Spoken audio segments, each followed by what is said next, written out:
susunod na taon, kailangan po natin ng 5.268 trillion piso para matugunan ang lahat ng pangangailangan ng bansa. Gayunman, ang tinatayang kikitain lamang natin ay 3.632 trillion. Saan natin kukunin ang kakulangan o deficit? Natural lamang na kakailanganin nating manghiram ng pondo upang punuan ito. At para sa susunod na taon, ang ating kabuuang uutangin ay nasa 2.207 trilyon. Sa makatawid, uutangin po natin ang halos 42% ng ating budget. Kung kumporme tayo na mangutang para mapunan ng ating mga plano, hindi po ba nararapat lamang na maging masigasig rin tayo na maghanap ng mapagkukunan ng kita? At kung hahanap tayo ng pandagdag pondo, huwag naman po sana at naniniwala po ako na hindi papayag ang Senado na muli na naman tayong magdagdag ng buwis para pasanin ng ating mga kababayan na ngayon ay naghihirap. Ang sa atin lamang po, hindi naman tayo dapat magamba. Ika nga, don't panic, it's organic. Minsan na ring lumutang sa kamalayan ng mga miyembro ng bulwagang ito ang panukala patungkol sa legalisasyon ng paggamit ng cannabis para sa layuning medikal. Bahagyang naging masinsin din ang diskusyon patungkol sa pangangailangan upang payagang magamit ang marijuana para sa compassionate purposes. Isa sa mga punto noon ay hindi na daw nangangailangan ng bagong batas sapagkat nailatag na ito sa Comprehensive Dangerous Drugs Act of 2002 o ang RA 9165. Sa ilalim po kasi ng batas, hindi pinipigilan ang may mga lehitimong medikal na pangangailangan sa tamang paggamit ng mga medikasyon kabilang na ang pinagbabawal na gamot. Isa na po rito ang cannabis-based medication para sa epilepsy. Itinuturing din po ang Department of Health Administrative Order Number 4 Series of 1992 bilang basihan ng bisa ng pagkilala sa pangangailangan sa mga produktong gamot na hindi nakarehistro o nasa proseso pa lamang ng pagparehistro upang gamutin ang mga pasyenteng may terminal o malubhang karamdaman. Ang kanilang argumento, bakit pa kailangan ng batas para sa mga compassionate use ng medical cannabis kung may tingi-tinging regulasyon para ma-access ito? Kung hindi po natin narinig ang pulso ng panukalang batas sa mga nagdaang kongreso, baka maaari nating buksan ang ating mga puso sa mga magulang at mga pasyente na hindi kayang punan ang $25,000 hanggang $30,000 na halaga ng prescription ng gamot mula sa medical cannabis kada taon. Matagal na po nilang inaasam na magkaroon ng access sa mas abot kayang medical cannabis. Baka maaari po nating bigyan ng atensyon ang 29,802 publications ukol sa medical marijuana simula pa noong 1829 hanggang sa kasalukuyan. Sa pagtataya ng mga pag-aaral sa US mula 2016 hanggang 2019, ang cannabis ay nakitaan ng moderate to high quality of evidence of efficacy, effectiveness, and safety sa mga medikal na kondisyon kung saan pinapayagan ang paggamit nito. Baka po maaaring buksan natin ang ating isip sa pagbabago. Noong Disyembre 2020 ay nagdesisyon na ang United Nations Commission on Narcotic Drugs na alisin na ang cannabis mula sa Schedule 4 ng kanilang listahan sa klasifikasyon ng droga. Nangangahulugan po ito na inaalis na ang cannabis sa listahan ng mga itinuturing na mapanganib at lubhang nakaka-addict na gamot tulad ng heroin at fentanyl. Bagamat itinuturing pa rin na isang controlled substance. Inaasahang maitutulak nito ang patuloy na pag-aaral patungkol sa medical at therapeutic na benepisyo ng marijuana.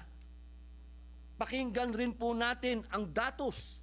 Ang halamang ito ay nililinang na sa Asya sa loob ng 6,000 taon at ginagamit bilang medisina sa mahigit na 3,000 taon.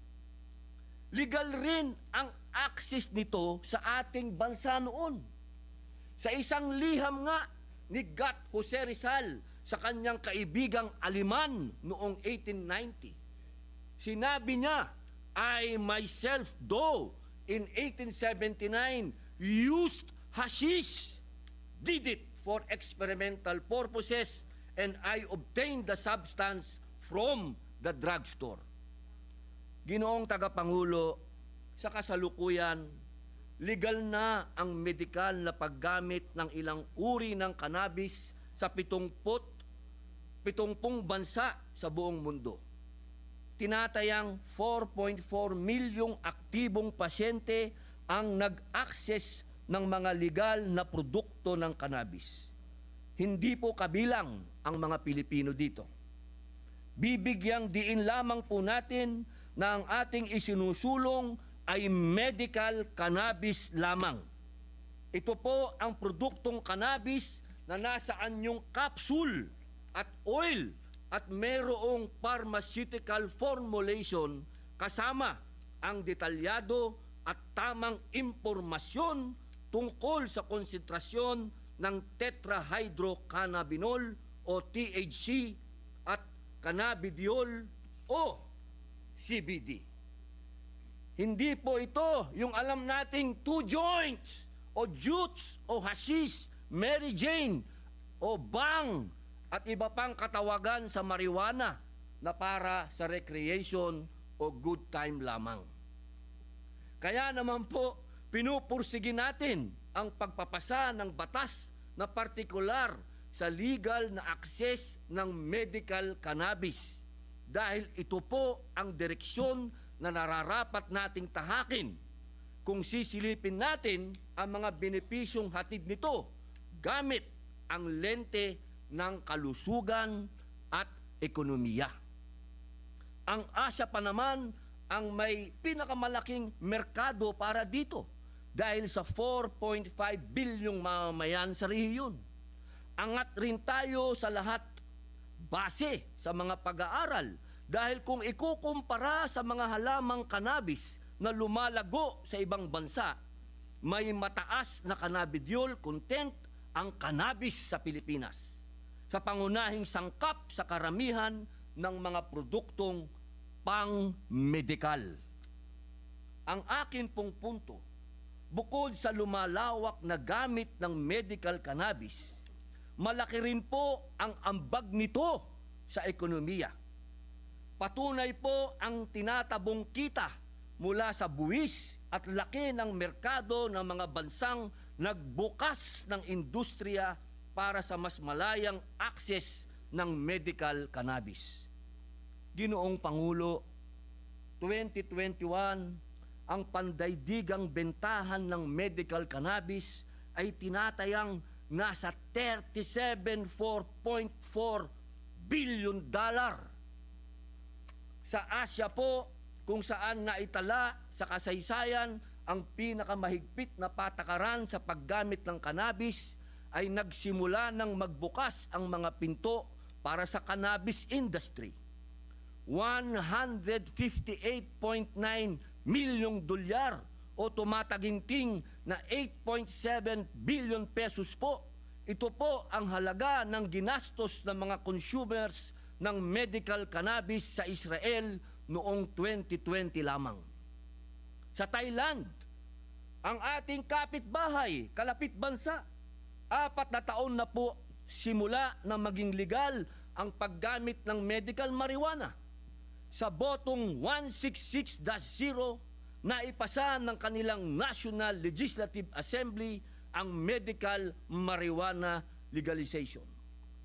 Ang merkado para sa medical cannabis ng Thailand ay tinatayang aabot sa $79 milyong nitong 2021 lamang. Mataas rin ang pangangailangan ng produktong CBD sa Estados Unidos. Ito po yung walang tama, yung walang psychoactive effect at hindi nakaka-addict tulad ng kadalasang maling akala. Pumapalo po ito sa $390 million kada taon. Inaasahang tataas pa ito hanggang $1.3 billion ngayong 2022 o 71.5 billion pesos. Katumbas na po nito ng halos 10% ng koleksyon ng Bureau of Customs nitong 2022. At higit na mas malaki pa sa market ng imported na alak sa Pilipinas na sinasabing papalo sa 50 bilyong piso sa 2025. Sa mga estado sa Estados Unidos kung saan legal ang medical cannabis, tumatabo ang mga pamahalaang federal ng kita mula sa buwis at licensing fees. Bilang halimbawa, sa Oklahoma, $18 milyong mula pa lamang sa kita galing sa patient and commercial license fees simula noong August ng 2018. Sa Arizona, $64 million mula sa buwis noong 2021.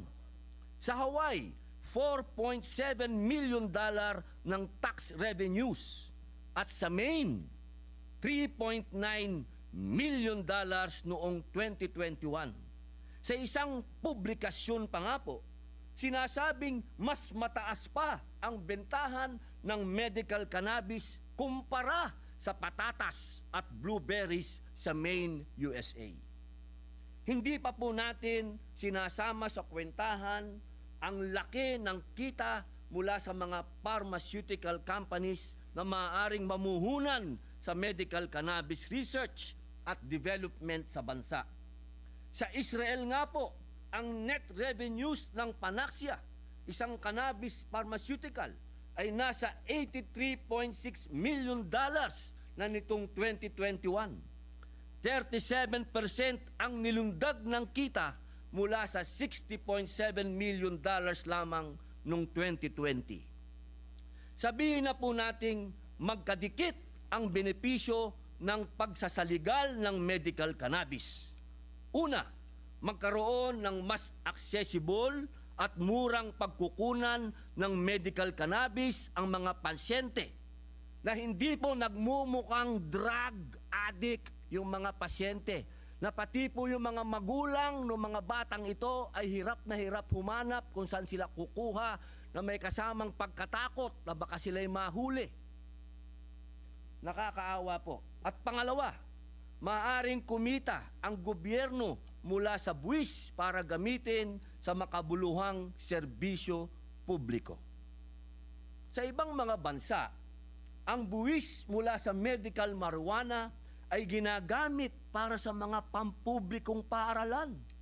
Tulad sa Oklahoma, $38.5 milyong mula sa naipong medical marijuana tax ang ginamit para magpatayo ng school buildings para sa mahihirap na distrito. Sa ibang estado naman tulad sa Arizona, bukod sa pondong mapupunta sa edukasyon, hinahati-hati rin ang buwis mula sa medical marijuana para sa pondo ng mga lalawigan at syudad ng estado. Napakarami pong posibilidad para makatulong sa ating pamumuhunan. Lalong-lalo na para sa ating bansa na nangangailangan ng pagkukunan ng pondo. Masakit po ang realidad na panay ang hugot natin sa kaban ng bayan Bilang halimbawa, nalulugi tayo mula sa maraming government-owned corporations, GOCC, na taon-taon ay umaasa sa suporta ng gobyerno sa pamamagitan ng subsidiya, equity at net lending na halos wala namang naibabalik na dibidendo para makadagdag sa pondo ng bayan.